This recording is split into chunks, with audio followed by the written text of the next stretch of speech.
The Tainted Glove presents Yumper and Svo at the Show podcast with Tom Yumper Garcia. Oh, what a big man you are! Hey, let me buy you a pack of gum. I'll show you how to chew it. Ooh. And Justin Svo Svoboda. As far back as I can remember, I always wanted to be a gangster. Two guys from Chicago talking movies.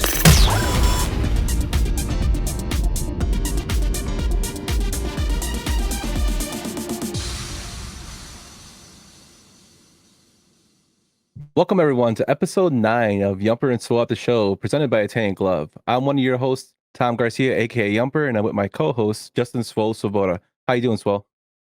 I'm feeling good today, man. How about you, Yumper? You had a good time last night?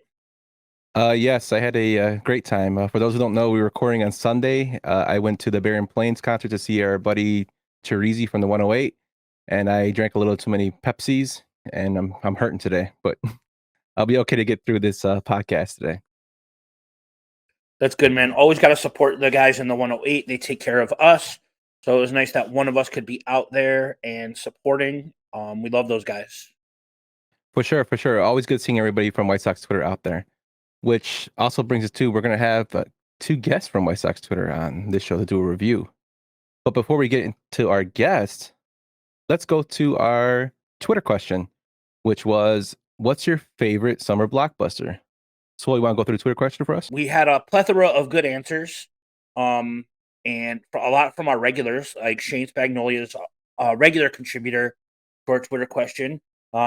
His memory was The Avengers at Marcus Heights in Chicago Heights, and it was the last movie he saw with his dad. So that's really cool that he got to do that. I mean, Avengers screams like big summer blockbuster. And spoiler alert, we will not be covering any Marvel movies in our summer blockbuster episode tonight because it's so easy for us to just rattle off like 9 or 10 Marvel movies and there would be no list for anything else. So no Marvel movies tonight, but we got Avengers so far. A friend of the pod, someone I just saw this morning, King Nam, said Twister at River Oaks, and I absolutely love Twister.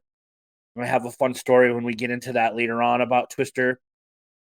Magnificent Stan said Batman, 89 Batman, that he remembered like waiting in line for hours. I also waited in line for multiple hours to see the 89 Batman with my old man at Hillside Theaters.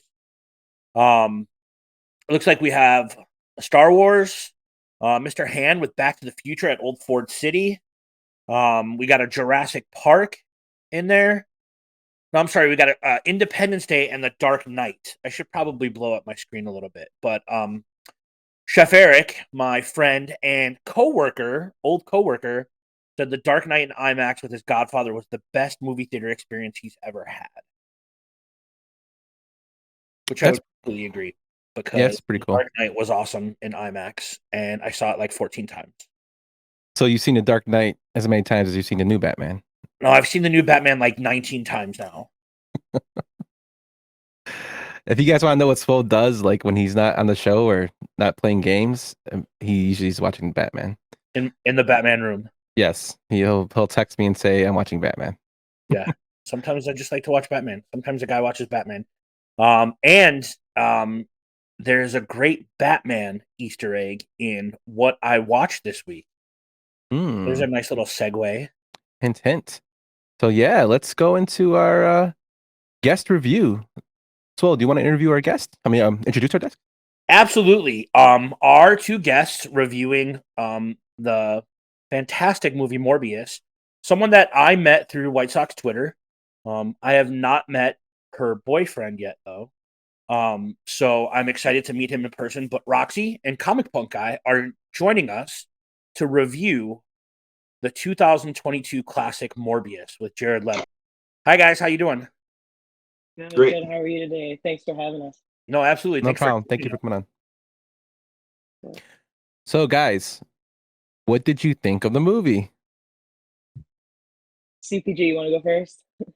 Yeah. So, like, as someone who I don't think that the movie was like meant for, with like the amount of years I've spent reading, collecting, and watching comic book related media, it's pretty bad. It's got really bad dialogue, but there is a certain air of just like unbridled entertainment that's in it that like has no business being there. It's a fun popcorn movie, but if you're going at it from the angle of someone who is like, been into this genre for as long as I have, it definitely pokes at every bear that you have in your cave of like it not being accurate and not being like as in line with some of the bigger Marvel movies out there.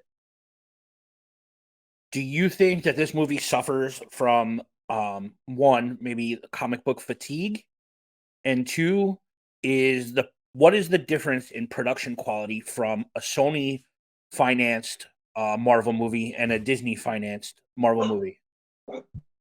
Well, there's arguably much more money put into the Disney movies, and in the Sony movies, you're operating pretty much on the same budget across the board for all of them, except for their Marvel partnership projects, like these 3 Spider-Man MCU movies.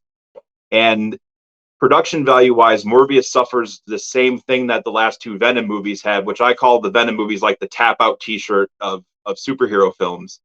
And they look like they're made on a budget where everyone was paid in Monster Energy drinks and tap out T-shirts, because that's like who the movies seem like they're made for. By dudes named Kyle.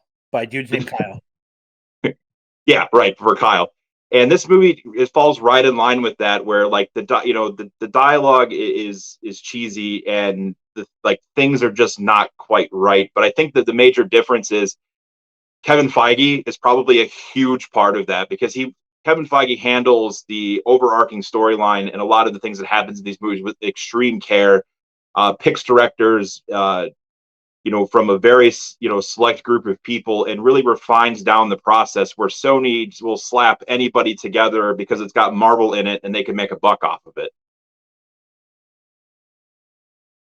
And that kind of surprises me because I haven't seen the movie, but just hearing people, come through and tell me that it was horrible. I've heard people say it's the worst Marvel movie ever made. I've heard people say it was okay, it was entertaining, but it was really bad. I figured when I first saw the trailers for this movie, like it really, really like piqued my interest because it looked really cool. I'm a huge fan of Blade, and I kind of got the vibes of kind of Blade a little bit off it because it's dealing with a vampire and sense.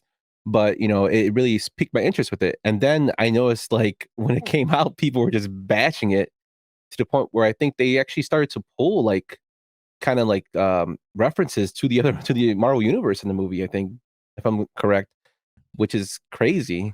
Yeah, the Easter eggs at the end of the movie allude to something else. It's still relatively new, so I don't want to be that guy and ruin it for anybody, in case anybody is like, man, I just got off work, it's been a rough week, I'm gonna go fucking watch Morbius, right? I don't want to ruin it for that guy. So but the Easter eggs do allude to a bigger world, if you will, which doesn't really make sense, because nothing was ever alluded to in the movie to begin with. So Roxy, tell me, how did you feel? Or let me rephrase this. What was worse, the dancing scene in Morbius or the dancing scene in Spider-Man 3?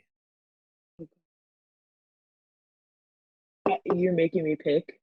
I'm gonna say this one because it was just between the music. I think like they were the song choice was just awful. But to go off of what CPG was saying before, just like as somebody who's a comic reader and like that's just really heavy embedded in his life, that is not the case for me in compared to CPG at least. So as like a very casual watcher of these movies, I found it to be genuinely entertaining.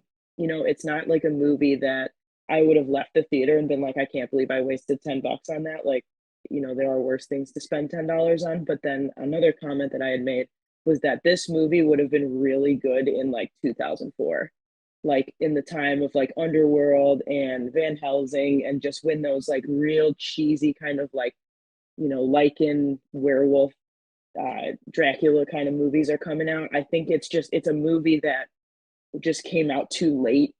It made sense for the timeline, I'm sure, but like if this movie came out like 20 years ago, I think it would have gotten real big raves and reviews for that reason.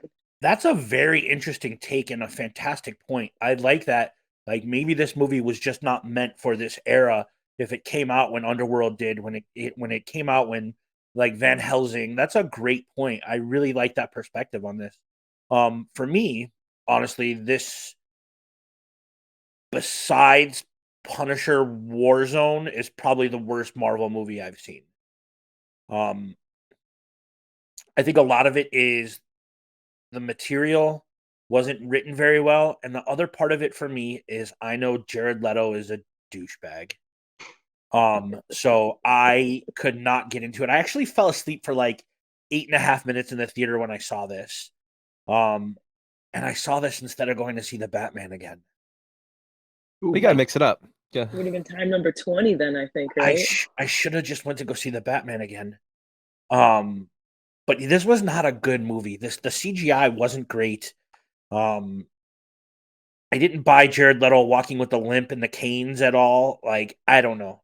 Maybe I'm wrong here. Is there anything else that you guys want to like bring up when it comes to this movie? Or like, are you expecting a sequel? Are you expecting Morbius to show up in other franchises? Well, unfortunately, with how the movie is bookended, you're looking at the possibility of him coming back. But where it ultimately leaves him is in a place where his entire character arc in the movie is largely ignored. Like, he didn't learn anything. And then you throw in these kind of other elements to look towards a future that, like, when I saw the trailers for the movie, I was like, there's no way that this is going to spark a huge franchise. Like, I just don't see it. If they do, it's going to be like the Venom movies where you'll get a trilogy out of it, but then it's just going to be retconned and thrown away quickly because it doesn't fit into what the bigger picture is going to be down the line. That's pretty crazy. Like, again, just coming from somebody who hasn't seen it yet, like just the amount of like push on this movie, or the buzz leading up to it, was it's going to be. I mean, it even says on the poster we're showing a new Marvel Legend arrives. It has so much like hype to it, and just have a big letdown. So if CPG saying that it does leave it open for a story, but like it's just going to be another trilogy that's not really worth the watching in sense. You just go mostly for because it's a Marvel movie. It's kind of like in that one movie, when like he looks out on the audience and he goes, "Evil dies tonight." I knew you were gonna like, say that. but no, like I got my joke in, but also like Halloween, and like David Gordon Green came in and he retconned the whole other existence of Halloween 2 and Halloween 4 and Halloween 5, right? So like that's exactly what CPG's talking about. Like, they'll maybe get another Venom movie out of this, but it won't have anything to do with the MCU or the larger picture, right? And it just stinks because like the Sinister Six and Venom, like these are massive characters and storylines in the Spider-Man world, and we won't get to see them in the MCU or a standalone Spider-Man movie because Sony just doesn't know what they're doing. I think like with Venom, they're kind of pushing the line to have that movie more into the Spider-Man universe because Easter eggs, spoiler alert, if you haven't seen No Way Home, there's a tie-in at the end. So it's hinted there. And that movie was very successful, No Way Home, and I'm talking about. And Venom 2 made good money at the box office, even though it wasn't that great as a movie. But this one, I think I'm getting like just from hearing what you guys are saying, I'm kind of getting a lot of Fantastic Four vibes. Because the first Fantastic Four was, it was not a good movie. It was really corny, but it made enough money for them to do a second one, and that one was okay. And then they remade the franchise. I thought you were talking about the reboot with Miles Teller and like. And then they made the reboot, and that movie was just horrible.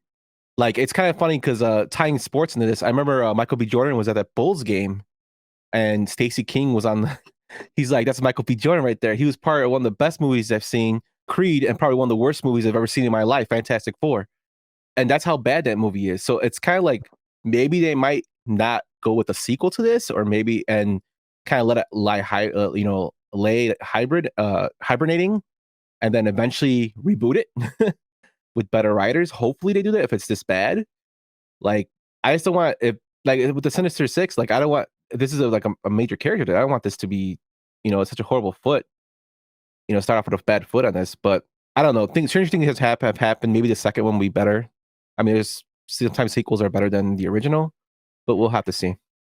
Yeah, to jump in, I think kind of going off what Yumper was hitting at, I wouldn't be surprised if this movie also bailed, or just because of how poor Jared Leto is.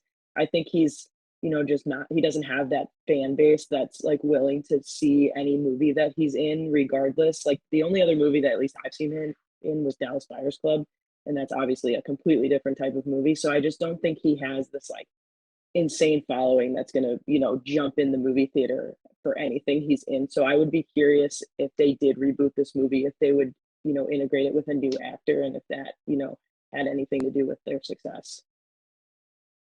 I also wonder if they just let this movie slide and this IP slide. Because if they don't do anything with it for X amount of years, then the rights go back to Marvel, which then go back to Disney, right? So maybe they let, and that's why that Fantastic Four reboot got pushed through so fast, because the IP was about to expire on that, and they're like, we need to get this made so we don't lose this. But I could see this being like a casualty, and they're like, you know what, this isn't that big of a deal. But they'll keep making Venom and like Carnage and Spider-Man movies as long as they don't lose that IP, and it doesn't matter what the quality is like. Yeah, for sure. Like with setting up Sinister Six and everything they're going for, they are literally pushing, like, since Spider-Man and the Marvel Spider-Man or Marvel Sony partnership to co-produce the Spider-Man Tom Holland movies is over. Sony is going to continue to produce movies with Tom Holland as Spider-Man, and then also have their Venomverse with Morbius is supposedly in the same universe, but there is Spider-Man, but that's not Spider-Man, and no one knows what's really going on because of the events of No Way Home. And I don't even think Sony knows what's going on. But since they have the IP to put those characters together, they're going to do that. And there's really, really good potential for a really entertaining movie there, where if the movie is about the Sinister Six, then if they're going up against Spider-Man, you're going to see a movie where, from the character's point of view, Spider-Man is the villain, which I think is like really compelling and really like good, like possibility or good idea they could play around with. But I don't trust Sony after movies like the last two Amazing Spider-Man movies or Morbius or the two Venom movies to really pull that off, because they're just not as refined or not as propped up as much as the mainstream Disney MCU movies. Which is weird because Sony was able to hire a writer for a Spider-Man game and then a second Spider-Man game that was fantastic, but they couldn't get their shit together for a movie at all, right? Like the PS5 version of Miles Morales and the remastered version of Spider-Man were two of the best video games I ever played, and they were written like a movie. And Sony can't just seem to get it together and make a movie happen. I don't know. Yeah, I mean, it's kind of like there's a lot of similarities with the way DC is ran. Like DC, just go with the Don't get with the me movies they fucking had, started. the Snyder cut. I mean, Justice League, that movie was supposed to be two movies, and they crammed it all into one. Like, just the bad luck they've had. Well, not really bad luck. It's more the way, besides outside of the Batman universe, just the way they've handled everything. Like the Just Superman movies, it's just been horrible. no vision for a bigger picture whatsoever, right? Like CPG talked about Kevin Feige, and like he has this vision for these movies like 10, 15 years in advance, right? Like Iron Man planted a seed for this whole MCU, and there's no vision at Warner Brothers. There's none whatsoever. Well, he told Robert Downey Jr. in Civil War that Iron Man's gonna die. So they already had plans. Like they had a plan of how they wanted everything to go. So I mean, yeah, there's no planning. It's a cash grab, and cash grabs usually do not turn out well. They're pretty horrible. There's no vision in the DC like extended universe. Like you have one of the most iconic characters of all time. Granted, Superman's a pussy, but um, like he's iconic, right? And they have no idea how to use him. They have no idea how to use them. And when they introduced the Justice League, they went about it half-assed, and they brought in like why wasn't Green Lantern in the Justice League movie? Like I know they alluded to him, and I know they alluded to him more in the He Zack was Snyder supposed to cut. be. But The, like, come the on, the man. end of the Snyder cut wasn't supposed to be Martian Manhunter. It was Figure supposed to be John Stewart, and WB made them change it. figure it out. Yeah. Why is this character not in there? Like, figure it the hell out. Like, Jumper just got me And that makes me think, like, why did they have him change it? Like, Snyder was not going to. They're obviously not going to continue with Snyder. So why are you making him change it? Like, At the same time in their developmental slate at the time, there was a Green Lantern Corps television series in development of HBO that I still think is for HBO Max.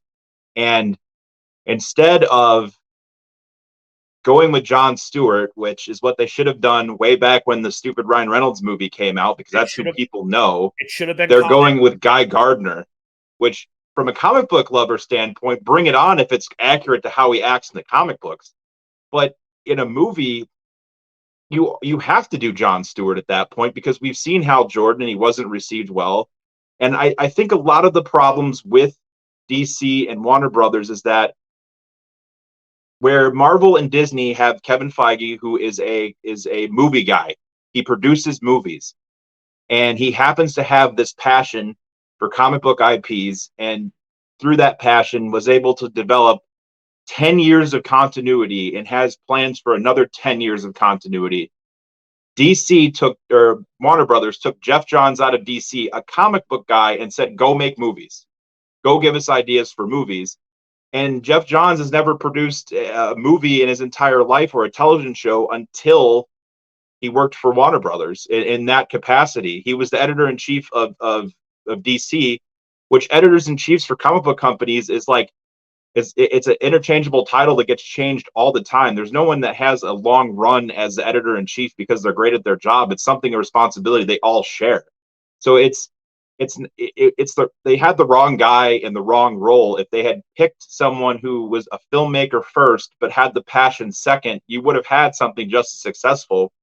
And when you look at directors like Jon Favreau, who wasn't really known outside of like smaller films before Iron Man, and some of the other people they brought in to direct the MCU movies, you banked on Zack Snyder that was only really known for 300 and like movies like Sucker Punch and stuff like that are really good looking music videos and not real substance to them as movies. 300 being maybe the one exception, and a little bit of what he did with Watchmen.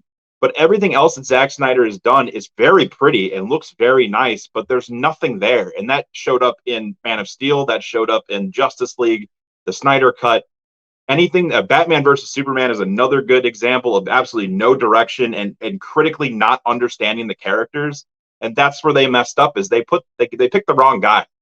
You know, they should have picked somebody else. I think you touched on it a little bit, but I think that like Zack Snyder had built up enough goodwill with Warner Brothers based on the critical acclaim of Watchmen that they were like, okay, this guy gets it. And they were wrong, right? Like, it happens.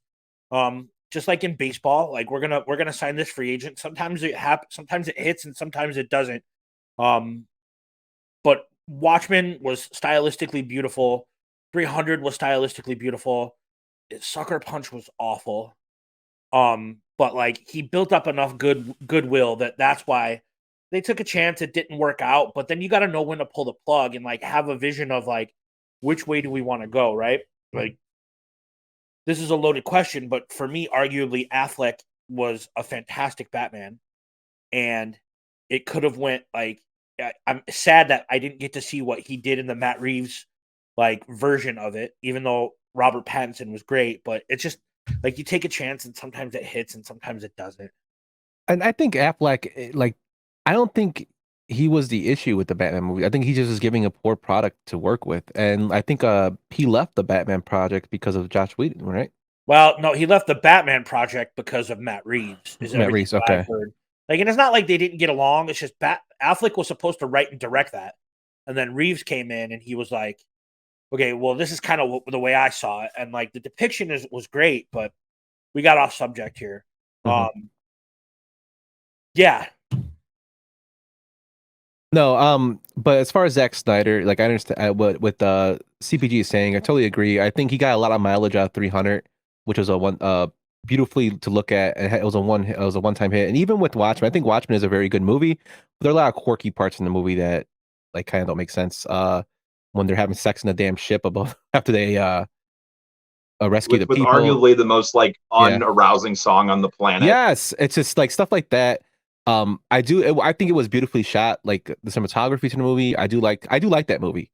Hurley is like one of my favorite people from since Bad News Bears. But yeah, it's just I think he's got too much mileage out of those two movies, and like what he's been putting out is not that good. You mean Jackie Earle Haley, the Jackie Earle Haley. worst Freddy Krueger ever? In the No, history not in the of Freddy making movies? Krueger. He was good in Watchmen. He was good in Lincoln. He's a good actor. The worst Freddy Krueger ever. That's another reboot that shouldn't have been made. So, I mean, Anyways, guys, thank you for coming on and talking Morbius with us. yes, thanks, guys. Absolutely. No problem. Thank you so We much. for having appreciate us. that. We would love to let's get you on for another movie and see where it takes us. But make sure you guys follow. You guys want to plug your Twitter handles? Oh, yeah, Roxy Virginia, and then Comic Punk Guy. Make sure you follow my homies on Twitter. Yeah, follow me first, and then if you like me enough, then you can follow CPG. For those who don't know, Roxy has a lot of great quirps and like comebacks on Twitter. She's hilarious. Follow. If you get into the 108 show on Thursdays on the YouTube, look for her comments. They're hilarious. Usually making fun of MSS. Did you guys talk last night at the Baron Plain show? A little bit, but it was like Yeah. super loud. Yeah. Yeah. Well, that's good. Yeah, it was nice meeting everybody. My wife finally got to meet White Sox Twitter. Oh, Jen. What did she think? Oh, she knows Swole and everybody. She we went she to loves you Vegas guys. Like, together. yeah. But she didn't get to meet Mrs. Beef or Cornsey and you, so she met you guys. So she was really happy. Awesome. Yeah, thanks so much for having us on again. This was great. No, Yeah, thanks, thank you guys. so Thanks much. for coming. guys. All right, cool. Talk to you later. All right, guys. Take it easy, guys. All right, see ya. That was our guest review with Roxy and Comic Punk Guy with the 2022 Morbius, the worst Marvel movie I've ever seen. Also, Swole, I know you hate on the Spider-Man 3. I don't think Spider-Man 3 is a good movie, but it's just so corny that it's good. Especially the part where he says, "I'm gonna put some dirt in your eye." Oh, I don't hate. And I love Spider-Man 3. the dance. I'm not gonna lie, it just cracks me up because he looks so ridiculous doing it. That's why it's so funny. It's so ridiculous. I don't hate Spider-Man 3. It's got like a nostalgic like rose-colored glasses for me, but like the dance scene in this and in Morbius are the worst dance scenes I've ever seen. Now I gotta watch Morbius just to see the dancing. Oh, it's so bad. But moving on. Now let's talk about what we were watching this week. So I can start us off. I actually was watching one of my favorite movies with Keanu Reeves and Forrest Whitaker and Chris Evans, called Street Kings. Classic crime movie, action, not bad. It's a cop movie. I really liked. I really fell in love with that movie for some reason. I really liked Keanu Reeves' character. You Hugh have Laurie access to is this, but awesome. didn't David Ayer write Street Kings? I believe so. Yes. He did Training Day, and he did Harsh Times, and he did Brooklyn's Finest and Street Kings. And then what was that movie that came out? And to watch. No, End of Watch was one of them, but it was another, The Tax Collector with Shia LaBeouf. Yes, he did Tax Collector. Like, he has a very like distinct, like, he shoots movies in East Los Angeles, and there's like a distinct like Mexican Latino influence on a lot of these movies, and I just love the way he writes and makes movies. Yeah, actually, I'm looking at his IMDb right now, and it doesn't look like he wrote Street Kings. It was by James Ellroy and Kurt Wimmer. But Ayer does have great movies, like I said. And to Watch is a great movie. Fury, another one he did. Write or do anything for Street Kings? I'm looking at it right now, and I don't see any credits for it. I could have swore he did. I could be wrong. Right. Yeah, Street Kings came out. He did SWAT. Okay. Training Day, Fast and the Furious, U571. Yeah, I don't see anything for Street Kings. Weird. Yeah, he unless he did something uncredited. But yeah, Street Kings, check it out. Good movie. Forrest Whitaker is hilarious in the movie. Hugh Laurie is awesome. If you like House, you'll like him in this character. He plays a police, basically a lieutenant working for the Internal Affairs. It's just all around good movie. A couple of twists and turns. What about you? So, what'd you watch? What else did you watch? So I watched. I've been home all week taking care of my wife who hurt her back. And I've had some time to watch a couple movies. I watched Senior Year with Rebel Wilson. I'm a big fan of like Pitch Perfect and movies like Bring It On, and Senior Year was terrible. It was not good. It tried so hard to be one of those movies that I just mentioned, and it was not. And then I watched a movie that I was really, really looking forward to. I know I brought it up in our group message a couple times, but Chip and Dale's Rescue Rangers. It came out on Disney Plus, and when I tell you the cameos and Easter eggs in this movie are off the charts, like they made fun of everything that we just talked about with Zack Snyder and like Batman versus Superman. They had a Batman versus E.T. as a movie in the Chip and Dale's Rescue Ranger universe. And there was like a scene that was filmed and it was hilarious. But the pop culture references were fantastic. The dudes from Lonely Island wrote this movie. Yeah, I heard good things about it. My son actually went to go see the movie yesterday, the day before yesterday, Friday night, with friends from school. They had like their little projector out. My wife took him, and he really liked it, which is surprising. I She told really me she was enjoyed good. it. It was good too. I also watched this week. I'm a big Jean-Claude Van Damme, a huge fan of him. So like a movie nerd I am, sometimes if I'm on YouTube and I see a film clip, I'll look it up. And there was a film clip of him in Lionheart where he fights the guy at the end. And I watched that clip and then I decided just to watch the whole movie.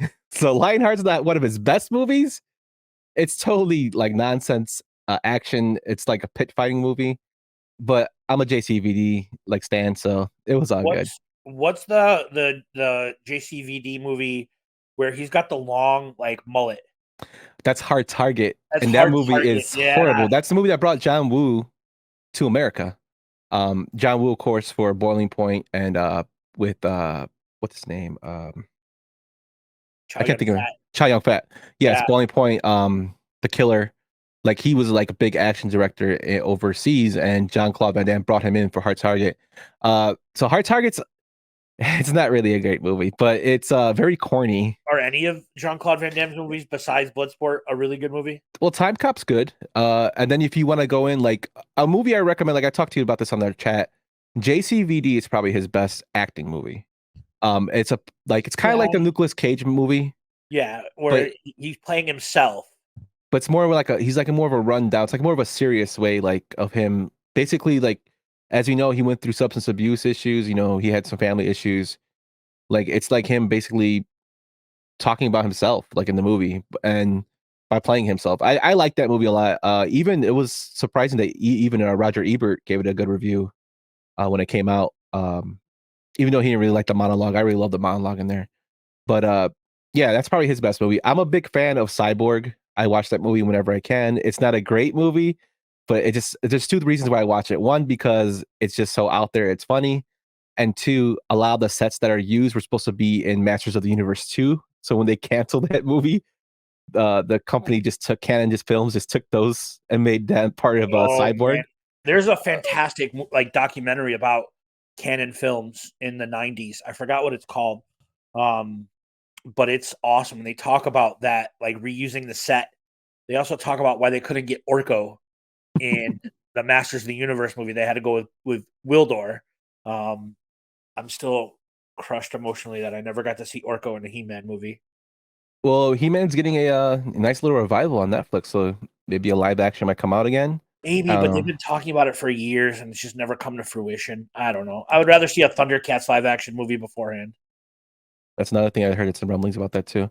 But let's get into what our show's about, which is summer blockbusters. As Swole mentioned earlier, there's not going to be any Marvel movies on here because if we did summer blockbusters for just Marvel movies, there would be basically all Marvel movies with the money they made. These are our 10 summer blockbusters that we picked 5 apiece. So again, guys, this is our opinion.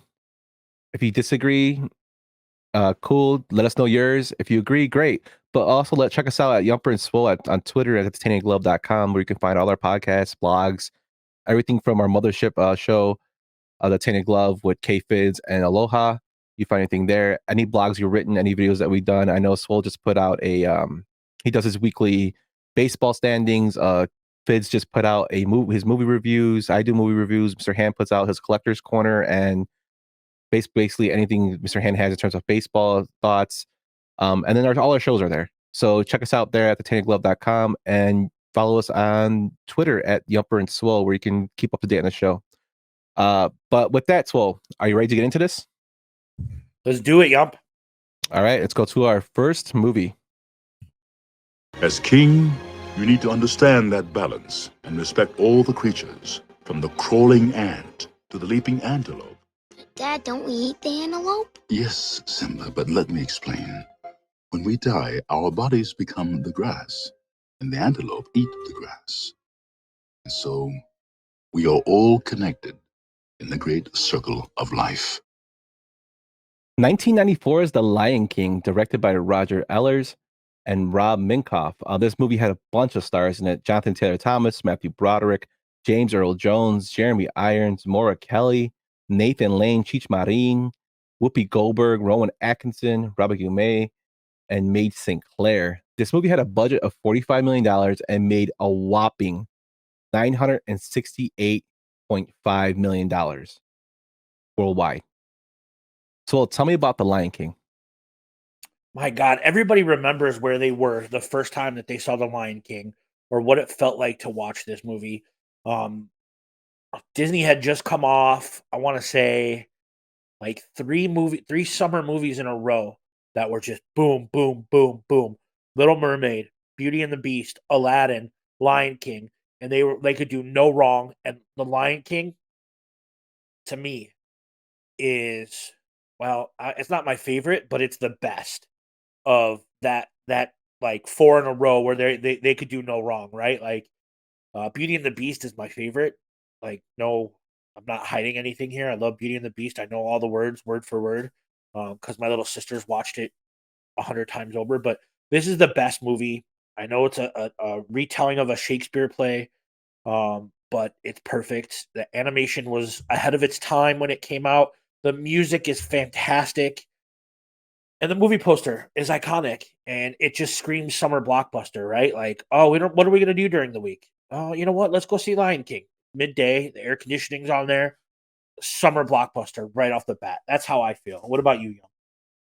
Totally agree.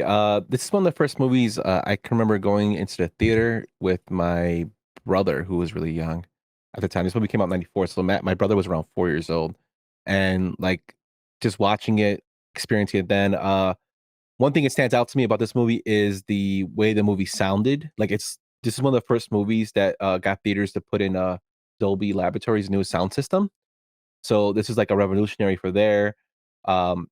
It made a lot of money on VHS releases. It made over $520 million, which is ridiculous.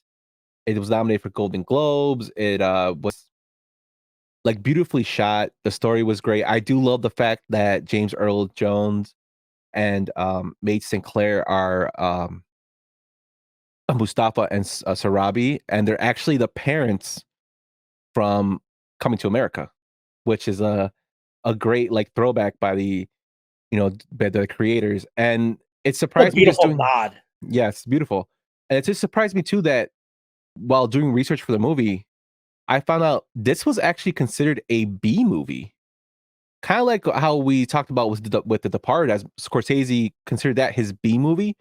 This was considered a B movie, and Disney had actually had all their top people work on Pocahontas, which they thought was going to be the bigger of the two. They thought that was going to be more make more money, and it turns out The Lion King actually outgrossed everything in Pocahontas, and in my opinion, is a better movie. Yeah, I don't know. I have to wait to see till they do a live action Pocahontas before I give my full judgment. But no, I'm kidding. Who would I like? I want to see a live action Disney version of Pocahontas. Yeah, I'm not really for that. But another cool interesting fact about this, Jeffrey Katzenberg actually this is the last movie he supervised before he went and started DreamWorks. And DreamWorks is known for tons of movies. The Shrek franchise comes to mind. Jeffrey Irons is I'm sorry, excuse me. Jeremy Irons is one of my favorite character actors. I love it. Like one of my guilty pleasures is Man the Iron Mask. I really like him in that movie. I love that movie. But his role of Scar was actually, they were gonna ask him, but then they had Tim Curry and Malcolm McDowell actually considered for the role. And I love Tim Curry. I love Malcolm McDowell, but I'm kind of happy they went with Jeremy Irons here because I think he did the role very well.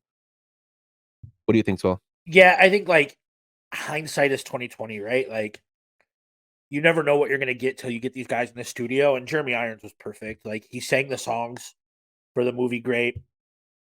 His like I don't want to call it like his not relationship, but like his, you know, the chemistry between him and like Whoopi Goldberg and Cheech Marine, like because they played the hyenas was perfect. It's just a good it screams summer blockbuster to me, man, and I love it. Like anything that has McDonald's toys attached to it, like screams summer blockbuster. Yeah, that's one of the first toys that I remember getting us from McDonald's too. And then this last thing, just to throw in, Jason Weaver, who you guys might know from Smart Guy, the TV show, or Drumline, as I think he plays Marcus in Drumline. He actually was a person that sang the "It's Good to Be Great to Be King" for Jonathan Taylor Thomas, and his mom. They were given the choice of either getting paid up front for it or collect royalties. And his mom told him, no, we're going to collect royalties. Until this day, he's still collecting, I think, hundreds of thousands of dollars every year for royalties to that song. And he was like a young kid when he got like maybe I think he was like 10 or 12 when he sang the song. So that's kind of cool. But yeah, totally like the Lion King always has a special place in my heart because like I said, went to movies with my brother and it's actually a really good movie. And I do like it's like like you said, it's a retelling of Hamlet basically. But it's a classic movie, and if you haven't seen it, like for one, I don't know what rock you've been living under, but definitely check it out. And I do like the Jon Favreau remake too. I like the Jon Favreau remake, but it still doesn't hold a candle to this. No, If you haven't seen The Lion King, like start with the animated one before you do the reboot. yes, totally agree. But with that, let's move on to our next movie.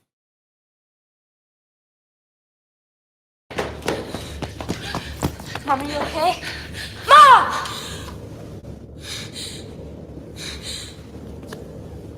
Come with me if you want to live. Terminator 2 Judgment Day, directed by James Cameron, starring Arnold Schwarzenegger, Linda Hamilton, Edward Furlong, and Robert Patrick. This movie was released on July 1st, 1991. It had a budget of $102 million and made a box office of $515 million. This happens to be one of my favorite movies. This is in a rare occurrence where some will say the sequel is better than the original, and I totally agree with that here.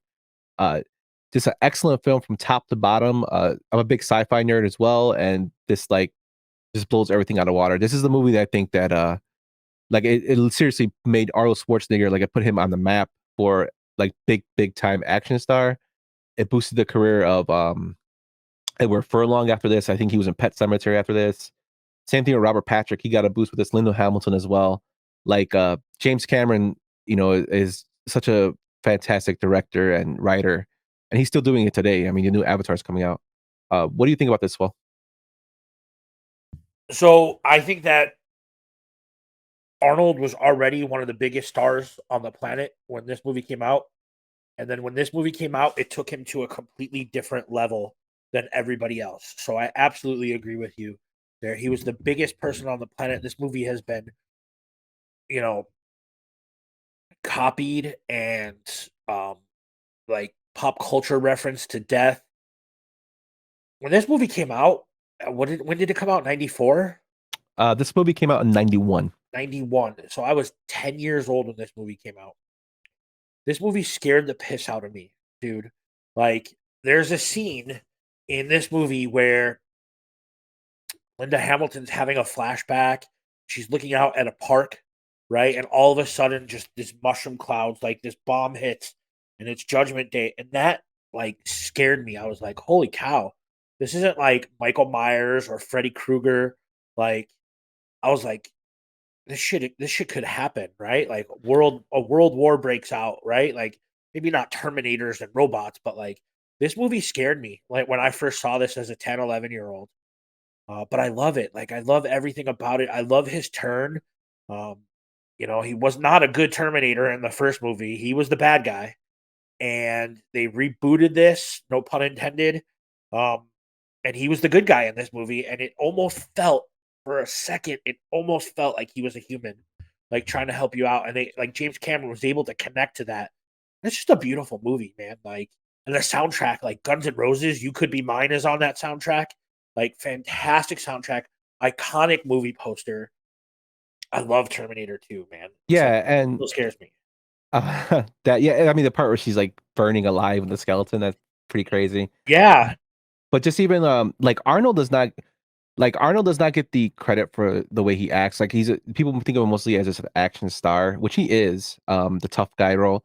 But even when they were thinking about doing this for the original Terminator, he was telling James Cameron, like, the person you have to pick has to be a robot, like has to act like a robot. And he fits the criteria for his role perfectly. You mentioned Guns N' Roses. Arnold wanted Guns N' Roses in them to do a soundtrack songs for a movie, because just for the fact that in the movie the gun he carries a box of roses with a shotgun in it, and that's the reason. Then the barrel had a rose in it just for Guns N' Roses. And then the fact that it was amazing to me too that this movie almost didn't get made. James Cameron had a big blowout with Hemdale Film Corporation, which produced the first one. He actually basically lost the rights to Terminator. He basically sold his rights off to them to fund the movie, and then when he got into a divorce, he gave the other half to his ex-wife for $1. But he had a big blow up with the president, because the president was trying to change the ending of the original, and him and Arnold did not like that. So he vowed he would never work with them again. So we can all thank Arnold Schwarzenegger for actually getting his company of Coleco to purchase the rights to Terminator to make this movie, because Hemdale was actually in dire straits and Coleco purchased it for some money, and they worked it out to where this movie was made. So I think that was pretty interesting in that retrospect. Just an overall great movie. It's referenced in so many different things and parodied. I mean, Arnold parodies himself in Last Action Hero when they go into the Blockbuster store and there's actually a cutout of the same poster, but instead of Arnold, it's Stallone, which is hilarious.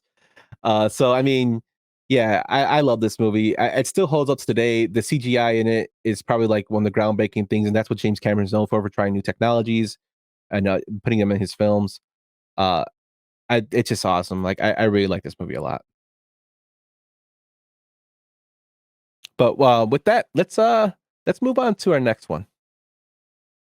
Back home, and I tell people what I do for a living. They think, well, that figures. But over here, it's a big mystery. So I guess I've changed some. Saving Private Ryan, released in 1998, directed by Steven Spielberg, starring Tom Hanks, Matt Damon, and Tom Sizemore. The movie was released on July 24th of 1998 year. It had a budget of $65 million, and it made a box office of $485 million. So I know this is one of your favorite movies. Let us know why. I mean, they say it right in the movie poster. Like, this isn't about, like, it's not a war movie. Like, the mission was a man, like saving the last like piece of blood in this family lineage, right? Like, the stars in this movie are fantastic. You have Tom Hanks, you have Matt Damon, and you have Vin Diesel, and Steven Spielberg behind the camera, right? Like, it's just a fantastic movie. I remember going to see this. When did this come out? 98? Yeah. So this came out summer of 98, and it was the summer, and I was doing stupid shit like I usually did when I was a teenager. And I got grounded. I've told a few grounded stories already on this pod, but I got grounded. And I snuck out to go to the movies with my buddies. And we went to go see like the 8:30 show of Saving Private Ryan. As I'm walking out of the theater, my dad walks out of the other side of the theater. He was in the 8:30 show with us. And we're both like crying, like, because this movie is beautiful. Like, it's a beautiful movie. And it's sad. We're both crying. And he looks at me and he's just like, I don't have the energy to deal with you right now. I'll deal with you at home. Like, he knew it's like a legit Simpsons episode when they both skip work and like they see each other. Or when Grandpa Abe walks into the brothel and Bart's working the door and he just walks right back out. Like, Yeah. no, like I ran into my dad, like sneaking out of the movies. It's just a beautiful movie. Like, I don't know how else to describe it. Like, I know that's like not great for like recording terms, but like everybody's seen Saving Private Ryan. Yeah, it's very powerful. The story is awesome. It's a very, very good movie. It won 5 Oscars. I mean, it won Best Picture, Best Director, you know, but due to the Weinstein influence, they pushed Shakespeare in Love and it lost. It should have won Best Picture. That, by the way, Should have won that picture. It Yeah, lost to Shakespeare in Love for Best Picture, but it should have won. It won for Best Cinematography, Best Sound Effects Editing, Best Film Editing, and Best Director. So gave Steven Spielberg his second Best Directing Oscar. and it absolutely deserved to win Best Picture. That was Definitely, and it's considered even today. They did a retrospective, and they said that that was a big mistake not giving it to it. It's a very powerful movie. I do like the fact that Spielberg actually cast Matt Damon in this movie as an unknown actor, not knowing the popularity of Good Will Hunting. right. And when Goodwill and this movie came out, Good Will Hunting already was a smash success, which Damon actually won an Oscar with Affleck for screenplay for that movie. Um, it's just it's crazy. I just looking into like the little trivia stuff. Like Billy Bob Thornton was actually offered the role of Tom Sizemore's role of Horvath, but he turned it down because he has a water phobia and he didn't want to be anywhere near water during the movie. That Well, and the opening scene of the yeah, it's movie is them Normandy. storming Uh, the beach at Normandy, and it's really hard to watch, but it's like just a fantastic tribute to like these people that gave everything, like for freedom, for beliefs. Like it's just a beautiful fucking movie. Yeah, and just even the scene with Vin Diesel, he plays a small role in this movie when Yeah, he tries to save the girl because it reminds him of his sister, and it costs him his life. it Like cost life. it's just a powerful movie. Spielberg's he's like one of the best, if not the best director, and like the way he shot this movie from the angles to the story, it's perfect. Uh, Also, underrated actor in this movie, Barry Pepper. Barry Pepper, great. If you haven't seen 61, I Oh, highly recommend it. Billy Crystal, 61, about the Roger Maris chase to the home run record. Great movie. 25th Barry Hour Pepper. with Ed Norton, Spike Lee movie. It's actually my favorite Spike Lee movie. Yeah. Barry Pepper plays a fantastic role in that movie as well. Yeah. So Barry Pepper is very underrated in this movie. Tom Sizemore. This is like the peak Tom Sizemore years. He did Heat and then he did Saving Private Ryan. Unfortunately, he had his own personal demons, which he's still dealing with today. But like does great in this movie. It's we can't recommend it enough. So if you guys haven't seen it, please check it out. It's totally worth watching. It's very sad. Spoiler, it's gonna be a sad movie, but it's very, very enjoyable. And you'll like appreciate the work that was on it. It's But I watch it every Memorial Day, so I will be watching it this weekend at some point. yes, it just shows you, like Soul said earlier, the trials and tribulations that our troops went through during World War II. Um, but with that, let's move on to our next movie. Guys, we are not invading my aunt.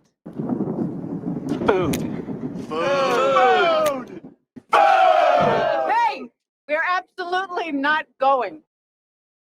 1996's Twister, directed by Jean Desbont, starring Bill Paxton, Helen Hunt, Jamie Gertz, Carrie Elwes, and Philip Seymour Hoffman. This movie was released on May 10th of 96, right in the peak summertime area, time. It had a $92 million budget and it made $495 at the box office. So I know this is one of your favorites. Tell us why. Like this just screams summer blockbuster. It's loud, it's obnoxious, it's got crazy special effects. The acting is over the top. Like Carrie Hughes is in it, right? Like Saw and Robin Hood, Men in Tights. But it's so goofy, but it's like seeing the tornadoes up close. The special effects are great. I actually left my 8th grade dance in the summer of '96 to go see this movie. I was bored, and we went to Baker Square, and then we walked over to see Twister because I'm a fucking nerd, right? Like I would have rather gone to see a movie with tornadoes in it than hang out with girls at the 8th grade dance. Yes, that was me. But that like I just have very fond memories of going to see this that night, watching it afterwards, and Jan de Bont did Speed previously to this, and I was very excited for like it's not a follow up, but like to see this version of something that's never been like done in a movie before, right? Like we've seen tornadoes in movies like Wizard of Oz and stuff like that, but the movie was never actually about the tornado. Yeah, and like you're saying, the way the movie is shot, like Jan de Bont, this is like peak time '96 when CGI was starting to take over, and in the film industry, and yeah, as we know now, CGI is like a big part with green screen and everything, in the way movies are made. Jan de Bont actually wanted to have more last big theatrical practical effects movie, and he did it with this. Yeah, there's some CGI a little bit in here. I mean, the cow, everybody knows about the cow, but he actually had they bought land for a town, and that's where they filmed it, which I thought was pretty crazy.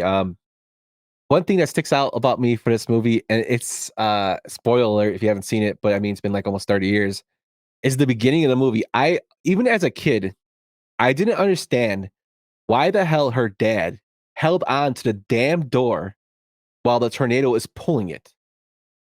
Like, I just let the damn thing go and just go back to the shelter. If you're gonna die, it's gonna come over you. Like, I never understood that part, and I still don't to today. Like, he's holding on to this door, saying, "Oh, stay back," and then he flies off, and I'm like, wow. I didn't understand that part, like why that happens to all. Her dad in Twister was also the same dad in Varsity Blues that got the football like nailed into his nose. Yes. He was the same dad. He was also in Ready to Rumble, which was from the same director of Varsity Blues. But yeah, he was Jimmy King's dad, wasn't he? No, he wasn't King's dad. He was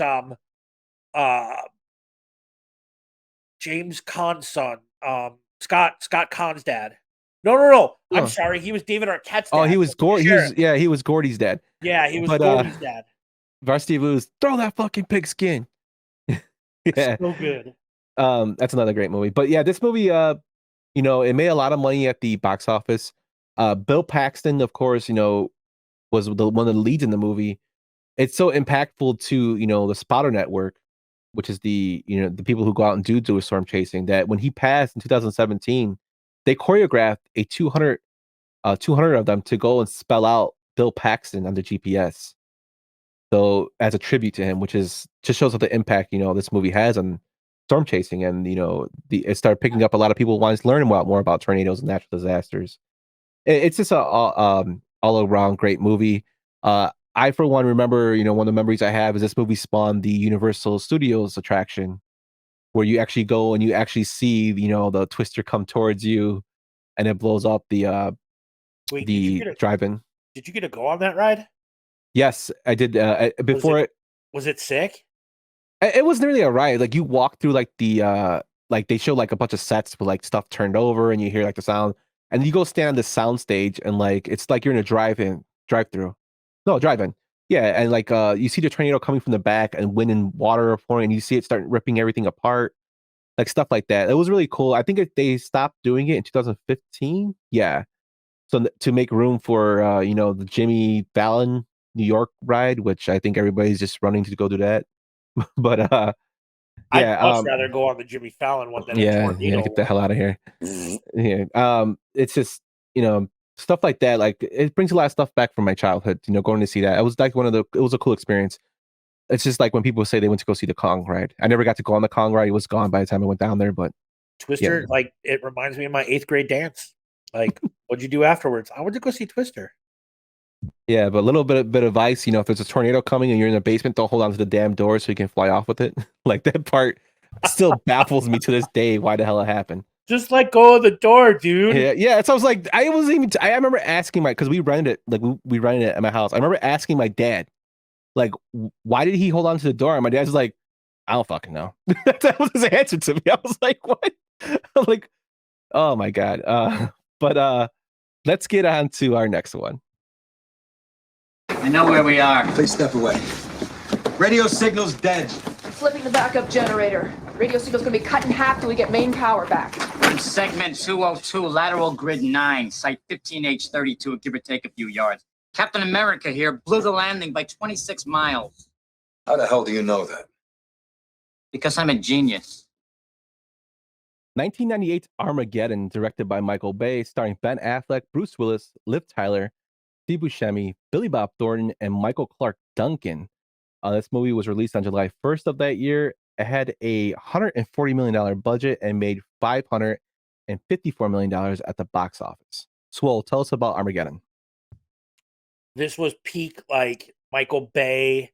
Like, he did The Rock and Con Air and Gone in 60 Seconds. Like, he didn't do all those movies, but, like, he had a hand in all those movies. And Armageddon was in that, and it was young Ben Affleck. It was Liv Tyler, and it was Aerosmith. I don't want to miss a thing.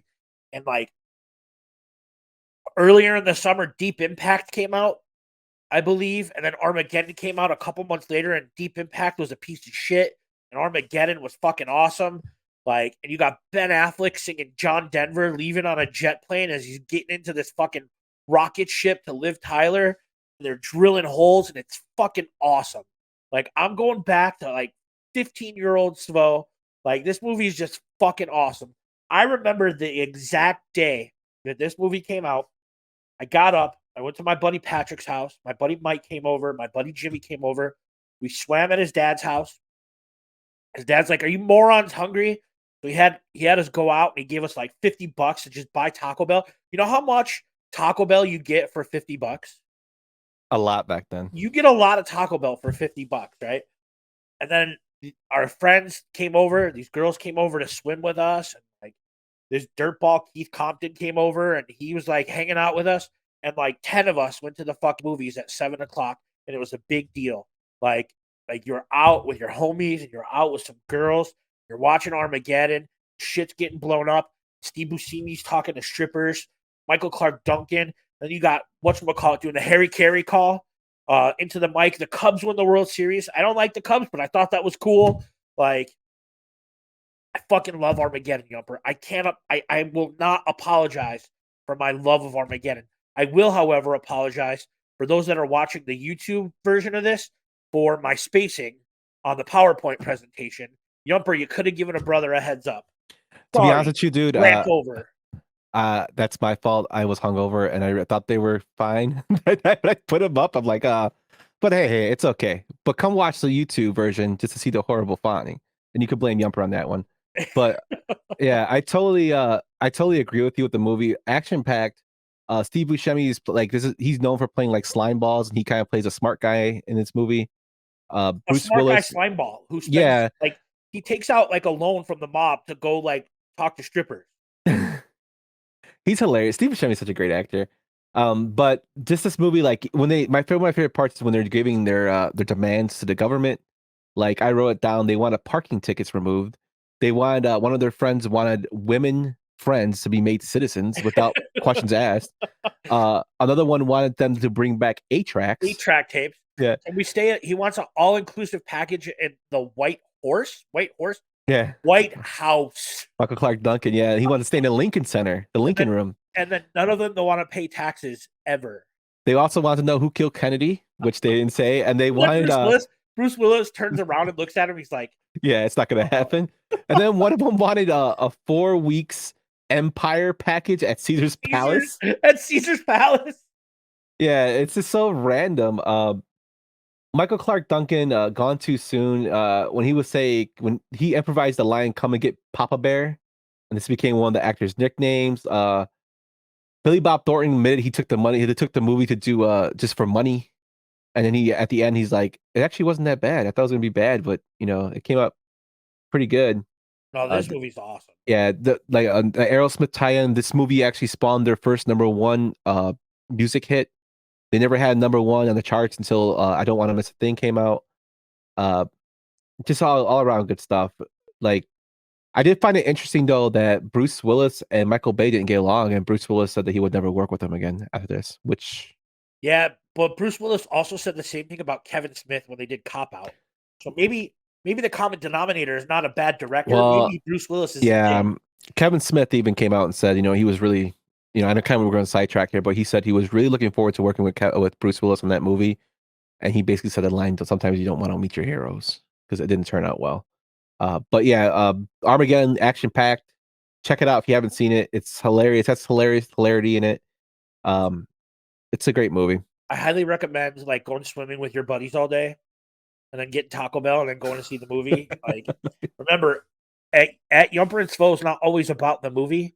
It's about where you were and how the movie made you feel and the experience, right? So we'll get into that with my closing thought. So let's go to the next movie, Yump. Yep, let's get to it. Let's not bullshit, Maverick. Your family name ain't the best in the Navy. You need to be doing it better and cleaner than the other guy. Now, what is it with you? Just want to serve my country, be the best fighter pilot in Navy, sir. Don't screw around with me, Maverick. You're a hell of an instinctive pilot. Maybe too good. I'd like to bust your butt, but I can't. I got another problem here. Swole, are you ready to enter the danger zone? I've been ready to enter the danger zone. Take me to Berlin, Yump. Take me to Berlin. 1986 Top Gun, directed by Tony Scott, starring Tom Cruise, Tim Robbins, Val Kilmer, Kelly McGillis, Meg Ryan, and Anthony Edwards. This movie was released on May 16th, 1986, with a budget of $15 million and made a whopping $357 million at the box office. This is like one of my favorite action movies with Tom Cruise. It's very, very totally 80s, if you've ever seen it. The beach volleyball scene. Val Kilmer kills it in his role of Iceman. It's just action packed. I always love this movie. I like the soundtrack. Take My Breath Away. Highway to the Danger Zone. It's it inspired a lot of things. Like it was this movie was and Feel Good Men was an inspiration for the show Jag. So that will never happen if this movie didn't come out. This is like one of the bigger movies that Tom Cruise did, and like for such a small budget. Just shows, and now they're making a remake. Well, not remake, a sequel that we're doing an event for on the 4th. Like it's an impactful movie. I really liked it. I liked it a lot. I rewatched it, just to rewatch it again. It's an all-time classic in my mind. Do you agree, Swell? Yeah, no, I absolutely agree. Like, I was really, really excited for March to happen and for the Batman to come out, but I've been waiting for Top Gun Maverick for like years, like 3 fucking years now. And I'm really, really excited about our event that we're hosting. I love this movie. This movie basically got made on such a small budget because like they agreed, like the Navy agreed to like let them use the planes and stuff like that. And it was really just a recruiting movie for like the military. I think I read somewhere that enrollment jumped up by like crazy percentages after this movie came out. But the soundtrack's good, the action scenes are good. Tom Cruise is like at peak Tom Cruise. I'm so excited to see Maverick. I love this movie so much. Yeah, I totally agree with everything you just said. It's been parodied God knows how many times through movies just to show, like for those who are video game people, if you are a fan of the Angry Video Game Nerd, he has a running bit throughout his series where he can't land the plane into Top Gun video game, but somehow he lands it with the power glove, which blows his fucking mind. Like it just shows how much of an impact it had on pop culture. I did find it pretty crazy that Ali Sheedy from The Breakfast Club was actually offered the role of Charlie, but she turned it down, and then she says that's like probably one of her biggest regrets to do that. It's just, but I think the cast is perfect for what it is. I think it's perfectly cast. It's just a perfect action-packed movie, and like I'm so pumped for Maverick. I'm really looking forward to that event and to see the movie with you guys. Absolutely, like iconic '80s movie. Like if there was like a Mount Rushmore of '80s movies, I would think this would be on it. Totally agree. But with that, let's get on to our next one. You could accept the fact that this city is headed for a disaster of biblical proportion. What do you mean, biblical? What he means is Old Testament, Mr. Mayor. Real wrath of God type stuff. Exactly. Fire and brimstone coming down from the skies. Rivers and seas boiling. 40 years of darkness, earthquakes, volcanoes. The dead rising from the grave. Human sacrifice, dogs and cats living together. Mass hysteria. 1984's Ghostbusters, directed by Ivan Reitman, written by Harold Ramis and Dan Aykroyd, starring Bill Murray, Dan Aykroyd, Sigourney Weaver, Ernie Hudson, and Rick Moranis. The movie was released on June 8th of 1984. It had a budget of $30 million and made $295 at the box. Swole, tell me about some Ghostbusters. So Ghostbusters is one of those movies that I love. Like, I absolutely love. It's a perfect, like, summer blockbuster. But I think, and I don't know, like, this is where, like, I'm torn. I wish they would have stopped after the original two. Like, I liked Afterlife, and I liked the Melissa McCarthy version. I don't have any apologies for that. But, like, I wish they would have stopped after, like, the second Ghostbusters movie. They would have been perfect. Am I wrong, Yump? To be honest with you, like, the second one is not as good as the first. No, but it has the Bobby Brown song in it. Yes, it does. On Our Own. But I mean, it's entertaining. The Melissa McCarthy movie, I wasn't a big hater of it, but I also wasn't in love with it. It's just what it was. I thought it was kind of a cool spin of how they had tried to do it all female cast, but it just wasn't like it just didn't vibe too well. It just, I mean, I know there was a lot of backlash from, like, the mega fans. So I'm not nowhere near like going to do that. I do like the fact they tried something different. It just didn't gel well. Afterlife, I thought, was a great movie. Unfortunately, I really will like that if they're going to do a sequel to have had Harold Ramis in the movie. And unfortunately, him and Bill Murray, they had a bad rocky relationship after Groundhog Day, I believe, where they didn't speak to each other until like a few months before he passed. Ghostbusters to me is like, I loved it as a kid. I watched it. I watched the cartoon when it came out. Rick Moranis, like, you know him from the Canadian, comedy shows, but like this is like was my first introduction to him besides Little Shop of Horrors, and him as Lewis in this movie is hilarious. His character in part 2 is even better when he tells them that he got turned into a dog and they saved him. But like little things like that. I mean, this is such a passion project for, Dan Aykroyd. I was reading when he actually was writing this script, the production company was looking at it and they're like, dude, this is going to cost us like $300 million to make in 1984. And that's like a ton of cash.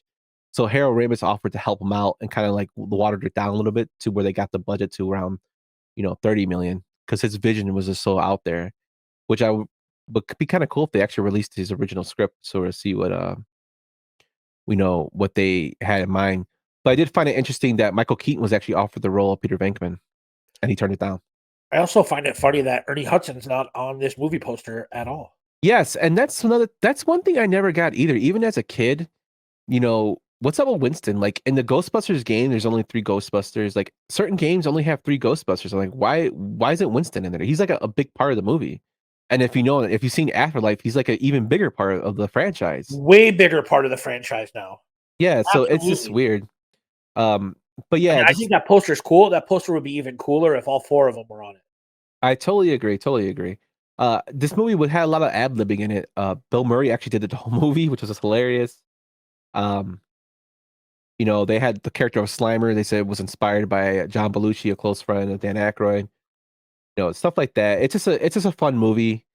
It still holds up today, and it still has some hilarious lines and whatnot. It's like one of my favorites. But with that, Swole, let's move on to our next one. This is just a delay. That's all it is. All major theme parks have delays. When they opened Disneyland in 1956, nothing worked. Yeah, but John, if the Pirates of the Caribbean breaks down, the pirates don't eat the tourists. 1993's Jurassic Park, directed by, surprise, surprise, Steven Spielberg, based off the book by Michael Crichton, starring Sam Neill, Laura Dern, Jeff Goldblum, Richard Attenborough, Wayne Knight, and Samuel L. Jackson. This movie had a budget of $63 million and it made over $1 billion at the box office worldwide. This movie was released on the 11th of June. Just a little trivia about this movie. This movie won 3 Oscars for sound editing, sound mixing, and visual effects. The movie actually spawned a bunch of interest in the study of dinosaurs after watching it. To me, it's like one of my favorite movies as a kid because I mean, as a kid, we were so infatuated with dinosaurs. I think this movie burned that flame to have us more fascination into it. I know one of my best friends, Johnny Messina. He's a huge dinosaur guy. Because of this movie, I'm actually gonna go see the new one with him. Like this spawned like a bunch of dinosaur lovers, and it just fits everything so well.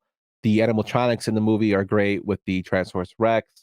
Uh, it's just Michael Crichton's book is great, but the movie I think is a little bit better than the book. I just find this movie overall enjoyable, and it inspired Fid's love from films, as he said when he was really drunk on our podcast. The part where the Brontosaurus slammed its feet and the music played, the John Williams score, inspired him. What do you think, Swell? I mean, like, I love Jurassic Park. I love like the little goofy you didn't say the magic word, like from Nedry. I love the memes that it's created. I love the objects in the rearview mirror may appear closer than they are, like when the T-Rex is chasing the Jeep. I vividly remember, like, I had to go see my mom in the summer this came out in '93. And she was like, well, what do we want to go see, Jurassic Park or Last Action Hero? And I wanted to go see Jurassic Park, and everybody else voted for Last Action Hero. So I had to wait like fucking 4 weeks to go see Jurassic Park till I got home with my dad, because we went to go see The Last Action Hero, the worst Schwarzenegger movie. Like, because my stepdad wanted to see The Last Action Hero, so I'm still a little bit bitter about that. Yeah, that's a tough choice there. This movie, like, I just remember going into a theater and I remember sitting in there and just hearing the stomps of the T-Rex coming through. Like, it's the first thing I remember. Like, and looking at the water, the water rippling, that like really like stands out to me. The sounds in there. I did find it crazy when I was just doing some research that James Cameron actually really wanted to direct this movie. He wanted to bid on the rights to the movie, but they're already sold before he got a chance to bid on it. And then even crazier, this comes where the Last Action Hero tie-in with Arnold Schwarzenegger. Cameron said in an interview that he wanted Arnold Schwarzenegger to be Grant, Bill Paxton to be Malcolm, and Charlton Heston as Hammond.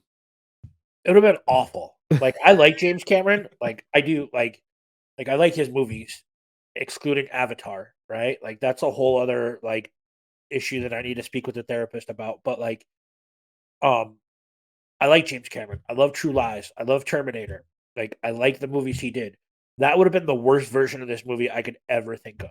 Can you imagine like Arnold having to say like the dinosaur names, like Sam Neill is, yeah, like I can imagine him say I gave credit to Arnold's acting in Terminator, but like this role would not suit him as well at all. It would be horrible. But it just made me laugh when I read that. They offered the John Hammond role to Sean Connery and he turned it down, which I'm kind of glad he did because Attenborough was actually really good in it. This movie is overall good. Can you imagine the last scene, like when they're trying to leave the island, and like Arnold could have been like, "Get to the chopper now!" Yes. The door locks. The door locks. And also like Arnold wouldn't look the part of a archaeologist, paleontologist, whatever, dinosaur hunter. Like, he's too muscular. Like, dude, what the fuck is this guy doing? Like, he pulling them out by himself, the bones by himself with his bare hands. Like, it's just. That's what I'm worried about. Like, I keep seeing like Instagram pictures of The Rock as Black Adam, and like, it looks cool, but I'm like, Jesus Christ, man! Like, I can see the veins in your neck like throbbing. Yeah, that's different because it's a superhero. So I'm like, I guess it could be more, but something like playing a role of, a dinosaur researcher and whatnot. Like Sam Neill's a perfect fit for this. Like Arnold would not fit in well. I've met some dinosaur researchers and they're pretty jacked. Arnold jacked though. Arnold jacked. Okay. But yeah, it also got, like I said, this movie like spawned the love of dinosaurs and the fueled that fire to people to look more into it. I mean, I'm really excited to see Dominion here in a couple weeks. Yeah, I'm kind of indifferent. Like, I do like the movies. I saw the previous the newer ones, they're okay. I'm a big fan of the original. I do like Jurassic Park 2. Jurassic Park 3 isn't that great, but Oh, The Lost World is awful, dude. The Lost World is terrible. I think Part 3 is worse than No Lost way. World. I'd rather deal with the pterodactyls in Part 3 Oh, Jesus, than the dinosaur running, the Tyrannosaurus running loose in San Diego in The Lost World. I would rather deal with the But pterodactyls. they're kind of, aren't they kind of taking that like storyline and little plot points from that and putting it in the new one now? They absolutely are, but like it wasn't like a King Kong situation where they bought the T-Rex over on a giant boat and then it broke its chains and escaped from the pier and then terrorized the city, right? Like there was a containment issue with the new Jurassic Park, and now the animals are in the wild, they're breeding, they're doing their thing. Like it is way better than the why is the T-Rex going past Petco Park here in San Diego? That T maybe want to see a game. Also, fucking Vince Vaughn in The Lost World as the photographer is just awful. Yeah, he and gets then the gymnastics episode, right, where the little girl's got to do her gymnastics that her dad missed the gymnastics meet for, but it helps save her from the dinosaur. It wasn't that horrible, dude. Pete Postlethwaite, I think that's how you say his name. The guy who played Tembo, the dinosaur hunter, for Engine, he was actually like probably the best part of the movie. The other really good part of that movie is when it ended. It wasn't that bad. So let me know. You know what? Let our viewers and our listeners let me know if you really think Lost World was that bad. Like I don't think it was that bad, but Swole does. Let me know. Let us know at Yumper and Swole. But with that, let's get to our next one. Tell me something, my friend. You ever dance with the devil in the pale moonlight? What? I always ask that of all my prey. I just like the sound of it. 1989's Batman. Now, I know we said we were not going to cover Marvel movies, but we have to cover this one. This movie was directed by Tim Burton, starring Michael Keaton, Jack Nicholson, Kim Basinger, Robert Wool, Tracy Walter, and Michael Gough. Michael Gough. Released June 23rd, 1989. The budget of $35 million, and it made a whopping $411 at the box office. Swole, you're our resident Batman expert. Tell me why you love yourself some Batman.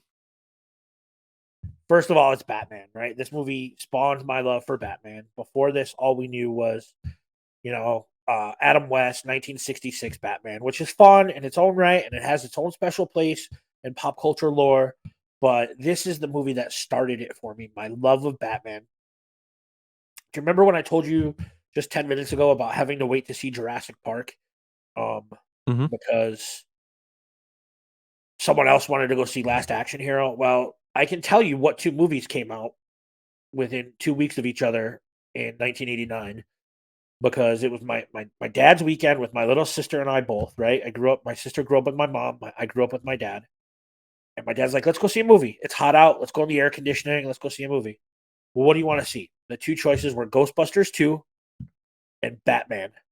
And I wanted to see Batman so bad.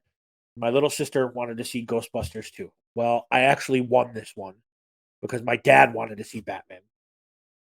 And we waited in line for like 3 hours to get into a showing of the Batman at the Hillside Theaters right off of 290 when they were still there. And I was blown away. I love this movie. It still holds up to this day.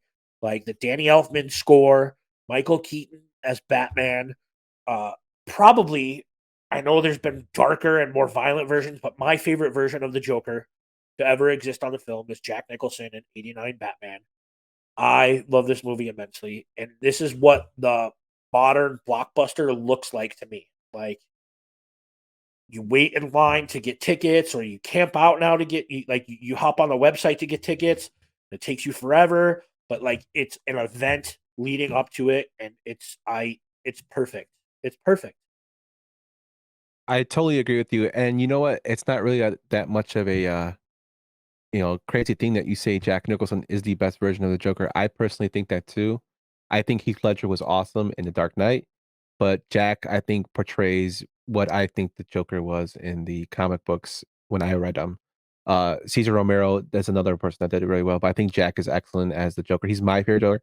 Also, I do find it hilarious that everybody was like up in arms about Michael Keaton being cast as Bruce Wayne Batman, and he absolutely killed it in this movie. Just up for a debate, I think Keaton's the best Batman. Best Batman. I think Christian Bale's the best Bruce Wayne, with Ben Affleck actually going in there. And I think Robert Pattinson has actually kind of shot up the list, but I still think Keaton is the best Batman in my opinion. He's always going to be until somebody knocks it out of the park like him. The movie, won an Oscar for best set decoration. It had had Prince on the soundtrack. Oh. The great scene where Jack Nicholson is dancing in the museum where they paint over, they jokerize everything.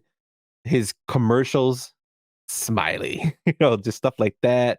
Bob, the character of Bob, this movie was one Tim Burton is known for his dark style, and it's beautifully shot. When the bat plane goes in the air and it has a symbol over the moon. It makes the bat logo on the moon. It's just that this stuff like that, little touch of the detail there, it still holds up today. It's such a great, it's in terms of like the fighting sequences is a little different like now because in this Keaton had to have a whole bat suit where he couldn't turn his head. He couldn't move at all. Yeah. So now it's more flexible, but in this one, like it still holds up. Great performances by both actors, Michael Keaton and Jack Nicholson. Robert Wuhl's great in it as like the snarky like newspaper guy. Jack Nicholson has come out and said that the Joker is probably one of his favorite roles he's ever played. And I think it's pretty crazy that when they were recruiting Jack Nicholson to do this, he was kind of giving it a pass, and they went to Robin Williams and actually offered him the role, and he took it. Well, Nicholson then said, "Okay, I'll take it." And then the producers had to go to Robin Williams and tell him, "We're sorry, Jack. Original choice decided to take the role," and it pissed him off so much that he was offered the role, the Riddler in Batman Forever, and he said no, he's not going to work for Warner Brothers until they apologize to him. That it's just to me, it's just crazy. I don't think Robin would have fit well for this, but I think the Riddler in Batman Forever, I think he did well. But it's just crazy how Robin Williams almost became Joker. And of course, Jack had that great deal where he got around $60 million paid at this time because he took back end of the profits in part of his contract, which is like at that, I think it's probably one of the biggest film takes salaries for a actor. And it's just huge in the time of, this was 1989. He's making $60 million, for one film. Just so iconic. I can go on forever about this, but like Michael Keaton's I'm Batman, he improvised that line. And none of these MCU movies exist if this movie doesn't exist. And that's why I'm so pumped for the Flash movie, because Michael Keaton is returning. Except Ezra Miller. Like, I'm not going to lie, the news stories with Ezra Miller bum me out. And yes, I totally agree. Yeah, it makes me worried about his mental health. Even just take out the movies in general. Like, I'm more worried about the person right now. Yeah, well, see, Ezra Miller is in he's in a couple movies that fuck me up, right? Like Perks of Being a Wallflower. Like read that book as a young adult, messed me up. And then there's a movie, I don't know if you've ever seen it, called We Need to Talk About Kevin. No. It's disturbing, and it's about a kid that uses a bow and arrow to shoot up a school and take kids' lives. But Ezra Miller plays that kid, and he's a good actor, and he seemed like a nice kid. I hope he gets his shit together, man. Like, we can always recast the Flash or do something else, man. But you gotta figure your life out, bro. Yeah, I totally agree. There's something going on there that he seriously needs help, and I hope that he gets it. But back to this movie, the impact it had. Sylvester Stallone is quoted as saying that this movie, led to the decline of muscle-bound action stars from the 80s. Because the visuals took over, and this movie is all visuals with the display of everything. And he's right. Like, the more beautiful the film looked, the more way it's shot, the visual of how the audience sees it kind of replaced a lot of the action stuff going forward. It's just it still holds up today. And I think Batman Returns is a great sequel to this. And I know we touched on this with Roper. They thought it was too dark, even though it made money. But I think Tim Burton has a distinct style, and I think he was perfect for this to direct this movie. I wonder how he would have did with Superman with Nicolas Cage. I don't know. So like Tim Burton is another one where like he had a run of like 7 or 8 movies that were just absolutely perfect and brilliant, and he kind of got away from like doing that, and he just like, I mean, what was the last movie Tim Burton did? Like Good, or you mean last movie in general? last movie in general was probably I think Alice in Wonderland. or He did. through the Looking Glass. Oh, you know what? He did Dumbo. He did do Dumbo, and it was pretty bad. I didn't see Dumbo. So yeah, Dumbo. We could talk about Burton for ever. Like one of my favorite Yeah, movies. that might be like a whole Yeah. episode in itself. Yeah, but like just his style. I understand what you're saying about his style, but I mean, when he stepped out of his normal like dark range, he did Big Fish, and that movie was great. That was a different. I love Big Fish, but then he relied on the source material, like he did Dumbo, and then he did Dark Shadows Yeah, with when Johnny with Depp's that Johnny vampire, Depp, right? and he did just stop, find Yeah. something that you're passionate about and go back to it because we know that it's there. Well, he also did Charlie and the Chocolate Factory. That movie was fucking horrible. It was But yeah, awful. we can make this a whole episode on Tim Burton. He's a great director, but I think, like I said, I think he was perfect for this role. And just a last piece of trivia for this one: Kiefer Sutherland was actually offered the role of Dick Grayson for this movie, and he turned it down. And then they just wrote the character. They wrote the character out of it, which I Well, think is great. I need Robin to show up in a movie here, like a proper Robin, because we got him in Batman Forever for a little bit, and then Batman and Robin was just awful.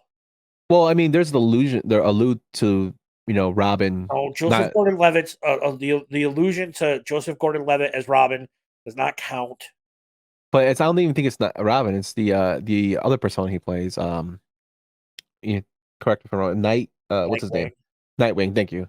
I could think of. I was about to call him Nighthawk. I don't know why. I'm still hungover. But yeah. Yeah, I agree with you. But I don't know, man. Like I said, like we were talking when we were talking with Roxy and Comic Punk guy. Like I don't trust DC. Maybe Reeves will do something with Robin in the next, with a new Batman coming out. I think that I trust DC to let the creators of Batman just do their thing, right? If it's just a Batman stuff, just do your thing, make it how you want it to be. But when you try to create it into this bigger universe, like they did with Zack Snyder and the Justice League, let's maybe establish some other characters first. Yeah, we'll see. Because the Batman was fantastic. I agree. I don't know if you know this, but I've seen it a few times. I know. I heard. I've seen it 50 times. It's they did a great job with that. I'm excited to see what Matt Reeves does for part 2. Let's just get a couple of these out, and then we'll worry about everything else. Robin, yeah. Yeah, totally agree. But with that, let's move on to our last film. You know the thing about a shark? He's got lifeless eyes, black eyes, like a doll's eyes. When he comes at you, he doesn't seem to be living until he bites you. And those black eyes roll over white, and then you hear that terrible high-pitched screaming. 1975's Jaws, directed by, surprise, surprise, Steven Spielberg, starring Roy Schneider, Robert Shaw, Richard Dreyfuss, Lorraine Gary, and Murray Hamilton. This movie was released on June 20th, 1975. It had a budget of $9 million and made a whopping $472 million at the box office. This movie also went on to win 3 Oscars for Best Sound, Best Film Editing, and Best Original Score. And the reason why it's our last movie is because this movie is considered the granddaddy, or the person that sparked, the movie that sparked the summer blockbusters. Tell us about Jaws as well. What is there to say about Jaws? The movie is beautiful. The score is beautiful. You don't get to see Bruce. For those that don't know, Bruce is the shark in the movie. You don't get to see him for the first hour. Spielberg was very, very, what's the word I'm looking for? Hitchcockian in the way that he wanted to present the shark. The chemistry, the on-screen chemistry between the 3 of them on the boat was fantastic. the drunken stories around the table and sharing their wounds is iconic, and it's been spoofed and it's been parodied. They did it in Chasing Amy. I don't know if you remember the scene in Chasing Amy, where instead of shark stories, it's sex stories. Like, but it's just a really great movie. Like, I tried to watch it once this summer. At last, or 2 summers ago, I think we set up an outdoor drive-in with the projector, and we watched Jaws. And it's a beautiful movie. I love it immensely. Yeah, totally. One of my favorites. It's a horror movie. It absolutely is a horror movie. And I love the fact that this movie is actually nominated for Best Picture, which is ridiculous. A horror movie, like A in horror movie 1975. to be nominated. Yeah. And it's sequel to Death. Remember Jaws 4 when the sharks follow them to Jamaica? It's so horrible. Yeah. Who isn't Alfred from Bat? Who was it? You know what I'm talking about? So Michael Caine. Michael Caine is in that one, isn't he? He is. Yeah, He's Jesus Jaws Christ. 4, yeah. But yeah, the iconic score by John Williams, the dun dun dun dun dun dun sound, that I love the fact it was shot, 25% of the movie was shot underwater. You don't see the shark until they're actually he's throwing the meat into the water, and then it comes up. Hmm? He's throwing the chum. Yeah, chum, yeah. And it comes up and you see a glimpse of it. And then, and actually when it eats Robert Shaw or Quinn, Quinn, iconic character in the movie. Like, he's parodied throughout everything. Yeah. He's parodied in fucking The Master of Disguise with Dana Carvey. Dana Carvey. Yeah. It just shows how like iconic this movie is. Totally like the movie that sparked the summer blockbusters. Rightly so. It's classic, still holds up today. The way it's shot, the anticipation you have of seeing Bruce the Shark, it's just awesome. Who wrote this book? Who wrote this book, Yumper? I don't have it at the top of my head. Do you know it? I don't. I can tell you right now. But in terms of Bruce, he's actually Peter Benchley. Peter Benchley. Sorry. Thank you. Yeah. Thank you. But in terms of Bruce is actually Steven Spielberg's lawyer. That's why he named him the shark was after him. So I thought that was pretty funny. But yeah, classic movie. If you haven't seen it, I highly recommend checking it out. And so we might have to do another one of your outside movies with this one at your house. Done. We could do that. To watch this. I'm totally down for that. I love Jaws. I'll come over. Do you ever see like, I used to get them when I was on Facebook. They would have like drive-in theaters with Jaws, but like you float in like a raft, like on like a river while you watch it. Could you do that? Could I do it? Yeah. Yeah, I would. Yeah, I would totally do that. I don't know if I could. Why? Because it's freak you out? Because it's freaky, man. That's creepy. Yeah, I could do it. I mean, it would put you in a more mindset of like, and if they had a wave machine too or something, that'd be kind of cool. But yeah, I would totally do that. But yeah, can't say enough about Jaws. Great movie. Highly recommend you check it out if you haven't seen it. The sequels suck, but the original is the best. All of them. Yeah, they all suck. They're horrible. Yeah. But the original is the best. So with that closes out our summer blockbusters. Let us know what you think at Yumper and Swole on Twitter or at thetaintedglove.com. But we have some honorable mentions, Swole. You want to get to those? Yeah, so these are movies that like we probably could have fit on this list. When I think of them, I think of summer. The first one we talked about a little bit earlier when we talked about Twister, but Speed with Keanu Reeves and Sandra Bullock and Dennis Hopper. Fantastic movie. I love Speed. This was like one of the first summer blockbusters I remember. Like, okay, cool, I get it. The other one is Pirates of the Caribbean, Dead Man's Chest, which I believe is the first one of the series. It's Curse of the Black Pearl was the first one. Curse of the Black Pearl is the first one of the series. I want to say this one came out somewhere in 2001 or 2000. I believe it was 2001. It had to been 2003, actually. 2003. Whoa, okay. Yeah. All right. A fun movie. Like it created a franchise massively popular. I thought it was great. I didn't love any of the other Pirates movies. How about you, Yump? They're okay. I think the original's the best. Yeah. This movie, like Johnny Depp, is like all personal stuff aside that's going on right now with him and his trial, whatever. Just looking at his body of work, very underrated actor in my opinion. He's a very he doesn't get the respect in terms of his craft that other people would say in terms of like a De Niro. Like he's not up to that level, but he's very, very good. He actually got nominated for an Oscar for his role as Captain Jack Sparrow. It's a fun movie. I really liked it. The sequels are okay. They are what they are. It's a popcorn movie, though. It's the perfect summer night movie. Like, hey, we were out in the heat all day. Let's go sit in the air conditioning and go see a movie and eat some popcorn. Yeah, and the crazy part is it's based off a damn ride. Right. That's where the idea was from. So, I mean, it's a good movie to be based off like a simple thing like a ride. It's not like they made It's a Small World movie, because that would have been the biggest piece of shit ever. Yeah. What about any other ones, Swell? Yeah, so we have M. Night Shyamalan's The Sixth Sense. Absolute like summer blockbuster that took everybody by surprise. No one was expecting this movie to be as big as it was when it came out. Fantastic ending. I loved it. Creepy. How about you? Totally agree. I do find it hilarious when I was watching. They did a director and actors reactions to the movie. When Bruce Willis said he read the script, he was like reading the script and he got to the end. He's like, "Oh shit, I was dead." like stuff like that. Great plot twist. This movie like propelled M. Night Shyamalan to make other movies. Signs, Unbreakable, and then he had a bunch of stinkers. He's made a couple really good ones. Yes, like he's bounced back. Signs and Unbreakable. But then he's made a bunch of shit. The Village was. I was so pumped to go see that movie, and it was horrible. The Happening was so bad. But he's starting to come back. He made the movie with James McAvoy, Split, and then they made the sequel to that. Yeah. Which tied everybody together. So I mean, he's starting to make a comeback. But yeah, Signs. Signs. A Sixth Sense actually a great movie. Great ending. So is Signs though too. Yes, that's another one too. Joaquin Phoenix. Great. It's a great movie with Mel Gibson as well.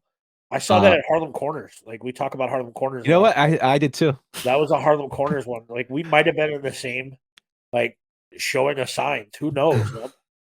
Maybe it was fate we were together for this podcast. But let's get to your last one, Swell. The last one I want to let you to talk about because it stars your favorite actor, Will Smith.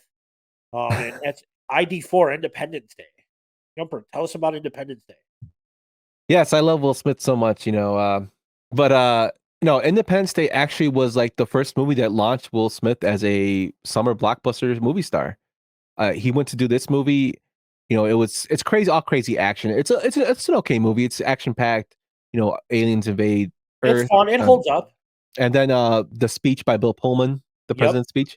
It's iconic in those terms. But I mean, it spawned Will Smith's. It propelled him to doing Independence Day. Then he went to go do Bad Boys, to Men in Black. So he was just pumping out them. To Wild Wild West. Oh god, that movie's so bad. But that just reminds you of like when the Kevin Smith said he was working on it, which made me Superman. The giant spider. Yeah. If you guys don't know the story, Kevin Smith was writing for a new Superman movie, and the person he was working with, another writer, was talking about how Superman's going up this mountain to fight somebody, and he's like, we should have a giant spider just come out of nowhere. And he's like, what? He's like, that makes no sense. He's like, it has to come out, a giant spider.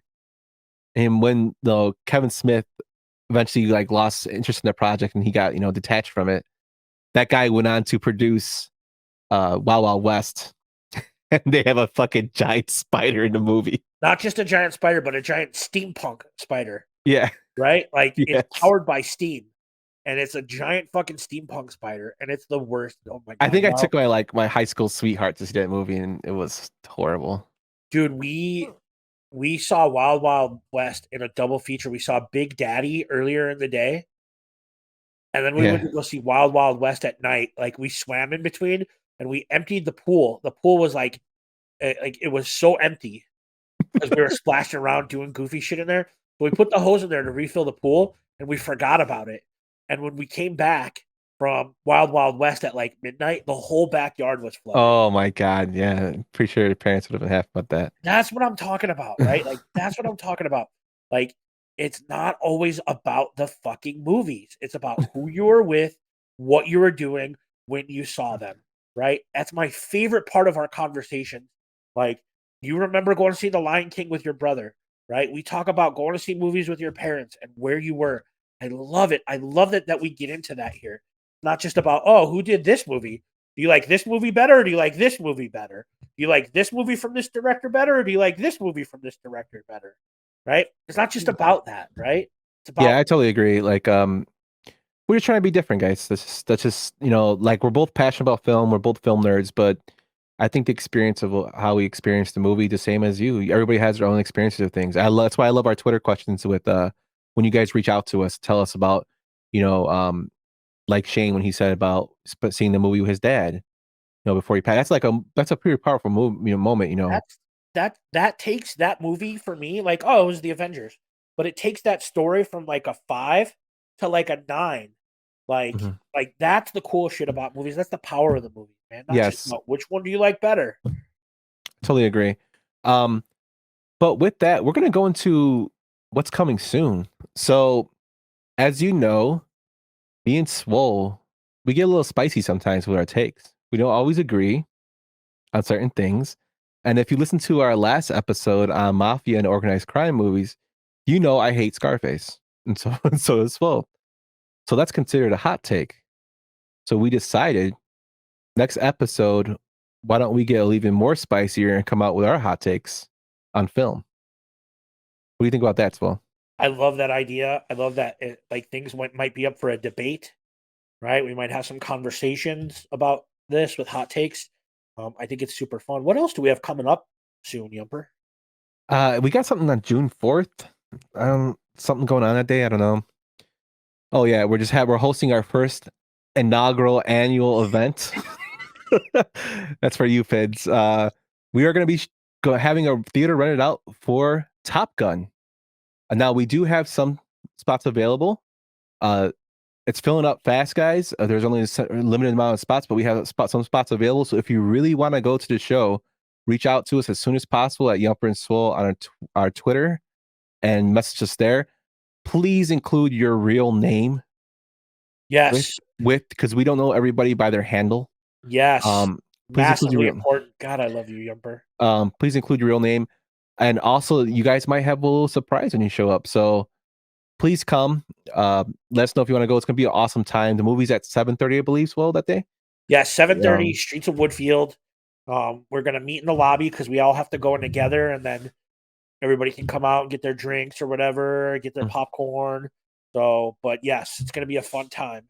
Yeah, so just come out. We'll have a little, it's going to be a good first event. It's going to be nice. You know, it's great to just watch a movie with everybody. You know, we love interacting with you on Twitter and all our socials, but, you know, it's always good to meet everybody that listens to the show and just bullshit about movies. And who knows, maybe Fids might come in. So, but yeah, that's what we got going on. But I know we rambled on a little bit, but let's get to your final thoughts, Well. My final thought tonight, obviously, we're doing the Top Gun Maverick. I was really excited to take that picture.